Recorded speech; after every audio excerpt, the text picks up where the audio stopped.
안녕하십니까. 전종희 목사입니다. 11월 1일 금요일 매일 성경 묵상입니다. 디모데전서 1장 1절로 11절입니다.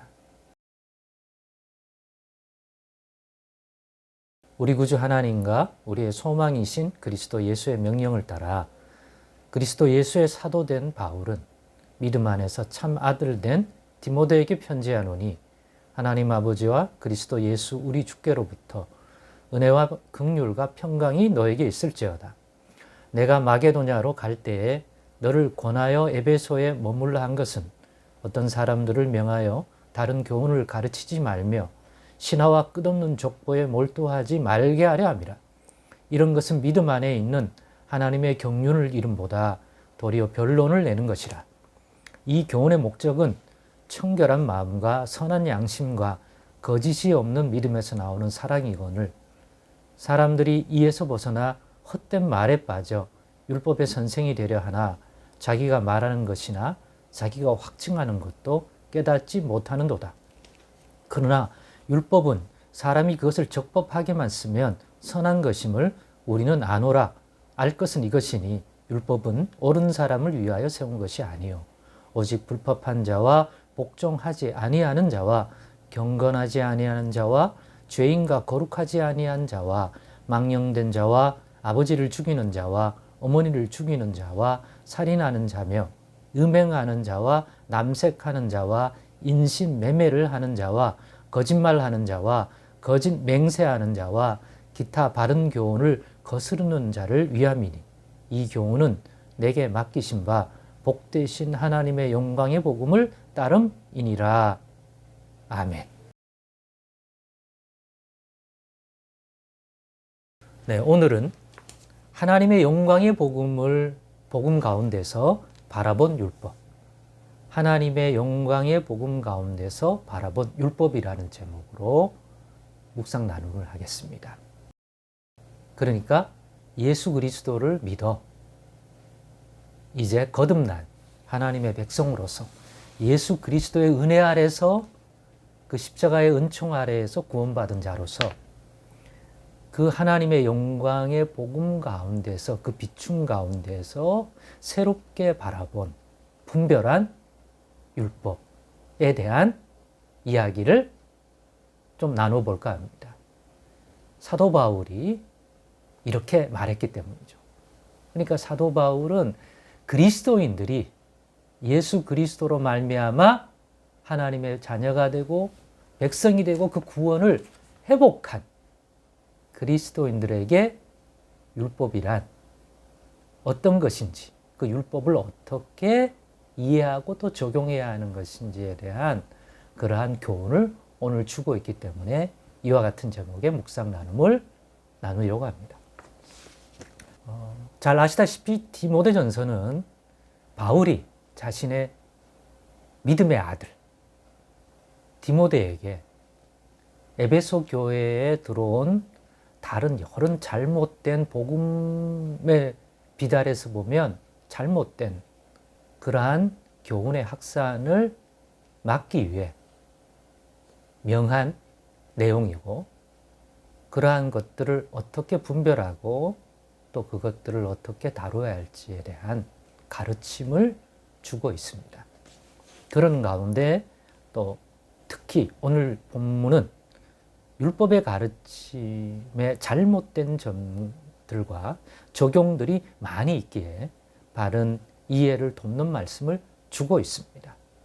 특별히 율법의 바른 적용, 그리스도인이 바라보는 율법에 대한 바른 이해를 통하여 그것들을 어떻게 교회 안에서 적용하고 또 살펴야 하는지, 특별히 유대인이라면 더 심각한 문제가 아니겠습니까? 그런 점에서 율법의 바른 적용에 대한 이해를 주는데 큰 유익이 있는 교훈을 줍니다. 그러면서 그 교훈은 어디서 나온 것이냐? 바울이 오늘 본문 11절에 보면 이 교훈은 내게 맡기신 바 복되신 하나님의 영광의 복음을 따름이라. 이게 복음의 빛 아래서 예수 그리스도의 십자가의 복음, 구원의 복음 아래에서 바라볼 때, 즉 그리스도인들에게 율법이란 이렇게 적용되는 것이 옳다 하는 것들에 관한 가르침이다. 이렇게 분명한 이해를 하면 되겠습니다. 그러면서 본문에서 1절로 7절까지 보면서 그리스도 교회 안에 들어온 이러한 다른 교훈들, 다양한 교훈들이 있는데 이 교훈의 목적이 5절에 보면 청결한 마음과 선한 양심과 거짓이 없는 믿음에서 나온 사랑이거들 그들은 이런 것들이 없이 행하는 자들의 가르침이라는 거죠.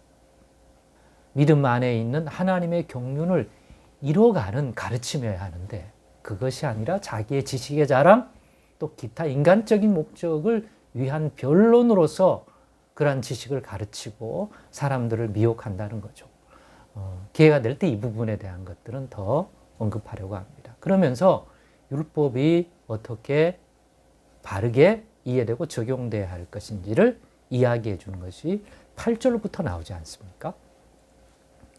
그러면서 적법하게 이렇게 얘기합니다. 8절에 그러나 율법은 사람이 그것을 적법하게만 쓰면 선한 것임을 우리는 아노라.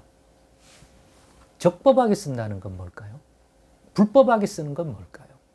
율법을 통해 구원을 얻을 수 있다. 율법을 지키면 하나님의 의에 이를 수 있다. 죄의 문제 때문에 구원 얻는 길과 방법이 아님에도 불구하고 그렇기 때문에 예수 그리스도께서 오셔서 우리의 죄악을 담당하는 그 사건이 필요하고 그 십자가에 흘린 보혈의 은총이 필요하다는 것들이 복음의 진리인데 그러한 복음의 진리, 하나님의 영광의 복음 안에서 보면 율법을 바르게 적용하는 것은 그것을 지켜 구원을 얻고자 하는 목적으로 쓰는 것은 적법하지 않다. 그건 오히려 그리스도께서 십자가에서 우리의 허물과 죄를 짊어지고 간 그 죽음을 헛되이 만드는 것이다. 율법 아래에서 율법의 모든 것을 지켜 구원을 얻을 수 있는 것이라면 예수님의 그 죽음은 헛되다. 라고 하는 것이죠.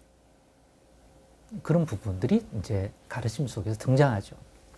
그렇기 때문에 율법에서 제시하고 있는 것들을 지켜서 그 지킴의 목적이 구원을 얻고자, 영생을 얻고자, 하나님 앞에서 온전한 의를 얻고자 하는 것이 되어서는 안 된다.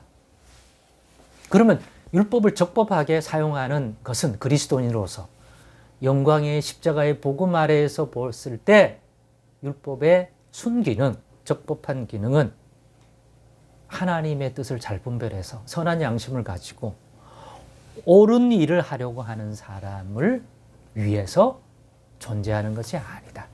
그런 사람에게는 율법이 없어도 씻음받은 그 선한 양심과 믿음의 마음이 율법이 없어도 하나님 앞에서 합당한 백성으로서의 삶, 구원받은 백성의 삶을 살게 한다.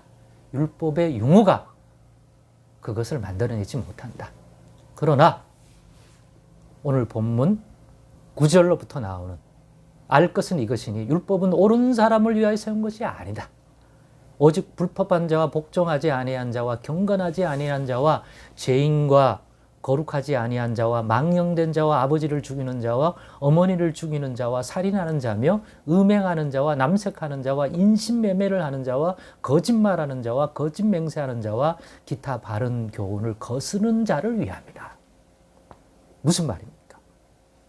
그런 자들에게서 율법의 지식이란 그걸 지켜 구원을 얻을 수 있다는 길을 제시하는 게 아니라 그런 것들은 하나님이 싫어하는 거다.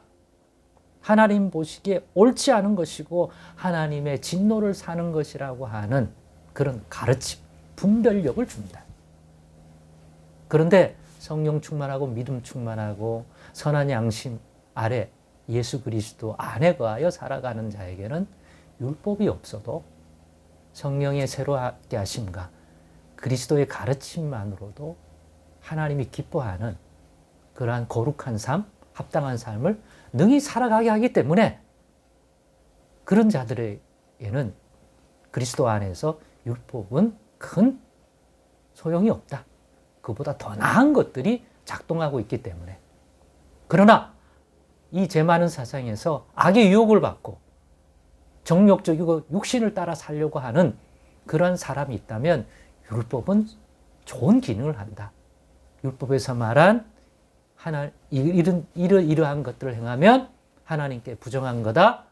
하나님이 진노한다는 가르침이 있기 때문에 복음 아래에서도 율법에서 말한 그 악한 삶을 사는 것은 동일하게 하나님이 싫어하는 것은 변함이 없다는 거죠. 그렇기 때문에 그런 것들을 분별하면 큰 유익이 있다. 그러나 그런 기능이 아닌 율법을 지켜 구원을 얻고 또 하나님의 백성이 되고 또 성령과 같은 하나님의 은혜의 선물을 받는 그런 방편으로 쓰는 것은 적법하지 않다는 것.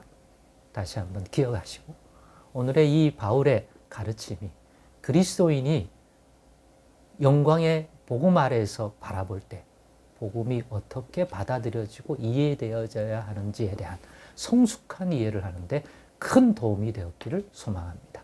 기도하겠습니다. 하나님 감사합니다. 오늘의 말씀이 큰 분별의 지식이 되게 하여 주옵소서. 예수님의 이름으로 기도드리옵나이다. 아멘.